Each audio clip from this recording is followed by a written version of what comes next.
Uzumdan olgan narsalarimiz sizlar bilan raspakovka qilamiz. Birinchisi sochga mana shunaqa bigudi, soch uchga bo'lib, aylantirib, mana qilib qisib qo'yar ekan. O'shanda sochlaringlarni uchi qayrilib chiqar ekan. Bunga alohida tutorial olamiz.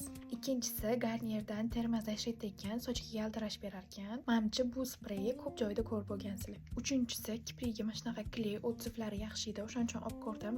O'zim boshqacha kiprik kley ishlataman. Endi bunisini ham test qilib ko'ramiz. To'rtinchisi mana shunaqa ochki. Hozir rostda shu ochkini taqib ko'raman.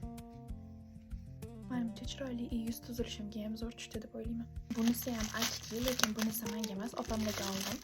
Anchadan beri ochki deb aytuvdilar. Atak bu ham necha turdi. Nima deysizlar? Oxirgisi depilatsiyaga shunaqa vosk saqlayingiz qilib olinglar. Iloji bo'lsa, imamni uzunda ham hozir agar qo'ya olasam artikulini qo'yib beraman. Vashcha zo'r vosk ekan, ishoninglar. Ko'chirib o'tganinglarda umuman kamochka bo'lib qolib ketmas ekan. Hozircha qilgan покупкаларым shular. Shunaqa raspakovkalarni ko'rib turishni xohlasanglar, meni profilimga obuna bo'lib, videoga bitta like bosib qo'ying.